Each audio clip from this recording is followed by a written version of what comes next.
Vamos dar continuidade à nossa conversa sobre as parábolas de Jesus e hoje, particularmente, vamos falar sobre o grão da mostarda. Nós encontramos essa parábola nos 3 livros sinóticos, em Marcos 4, de 30 a 32, em Mateus 13, de 31 a 32 e em Lucas 13, 18. Nós continuamos falando das parábolas do reino dos céus. E antes de iniciar propriamente dito, eu queria voltar à lembrança do que é uma parábola. Algumas pessoas me perguntaram. Então, lembrando que a parábola é uma figura de linguagem que Jesus usava, e o tempo de Jesus se usava muito ela, né? Para dar os seus ensinamentos ao povo. E de modo especial, quando queriam provocá-lo, Jesus respondia com uma parábola.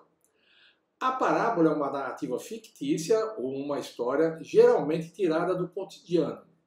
As parábolas de Jesus são parte da revelação de Deus à humanidade. Jesus usava parábolas para tornar sua linguagem acessível ao povo, para ensinar as multidões a palavra de Deus, para chamar seus ouvintes ao arrependimento e à fé, para desafiar a transformar palavras em atos e para exortar seus seguidores.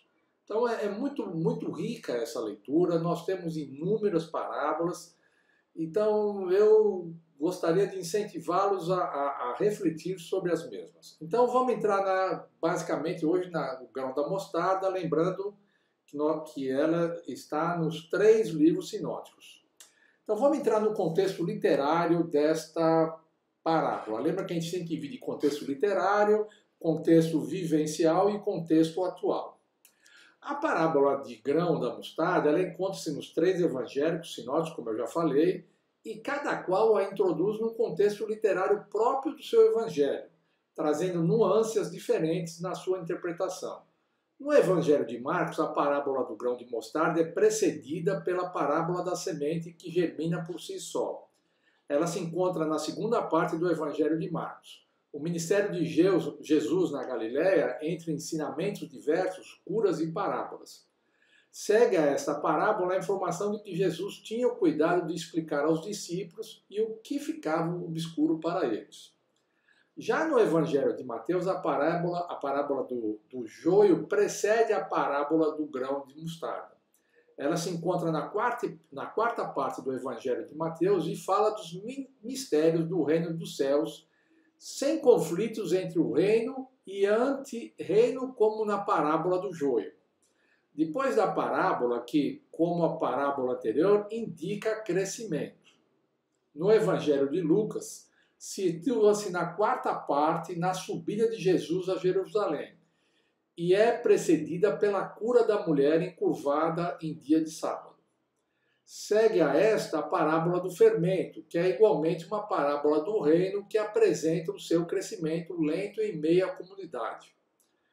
Esses detalhes é para que às vezes a gente faz lê só um texto, um capítulo e não fica claro. É bom que a gente leia um pouco antes, um pouco depois. Essa narrativa fictícia ocupa o maior espaço da narrativa, apresentando as características da semente da mostarda, que respondeu à ação da comunidade cristã que criou condições para que ela brotasse e crescesse. Por isso, a sua aplicação prática foi fecunda, abrindo espaços para que outras pessoas pudessem integrar as comunidades cristãs. De todas as 3 narrativas da parábola do grão da mostarda, a de Lucas é a mais sucinta, a menor. Ele não informa que o grão da mostarda é a menor das sementes e nem que ele se tornou a maior hortaliça, embora informe que o homem a semeou na horta. Ele identifica como a árvore e não como uma hortaliça. E agora eu gostaria de chamar a atenção. Os pontos em comum entre os 3 evangelistas são o grão da mostarda. Em todos eles, ao ser semeado, o grão cresce e as aves do céu se abrigam à sua sombra. Então, este é a semelhança entre as 3.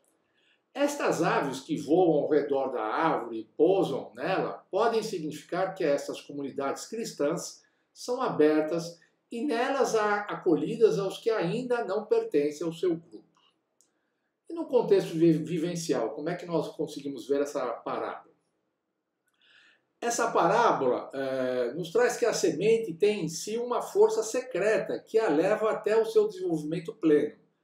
Mesmo sendo a menor semente, torna-se capaz de acolher os que chegam de fora e nela fazem os seus ninhos. Convida a comunidade a acolher o diferente. E como é que nós trazemos para o contexto atual, nos dias de hoje? A parábola do grão da mostarda tem um grande significado para os nossos dias. Ninguém pode ser dispensado, por menor que seja, da sua contribuição na construção do reino de Deus. Faz-se necessária a abertura ao outro, a acolhida ao diferente, o cultivo dos valores do reino. E finalizando, eu gostaria de insistir que este era o modo respeitoso de Jesus para tocar a consciência das pessoas. Jesus não julga, mas deixa ao ouvinte fazer a sua própria avaliação. E aí eu deixo algumas perguntas para a sua reflexão. Como é que você vê esta parábola? Você tem se tornado fecundo na sua vida cristã? Você tem tocado a consciência das pessoas? Você tem se mostrado atento às palavras de Jesus? Reflita. Obrigado e nos encontramos no próximo momento.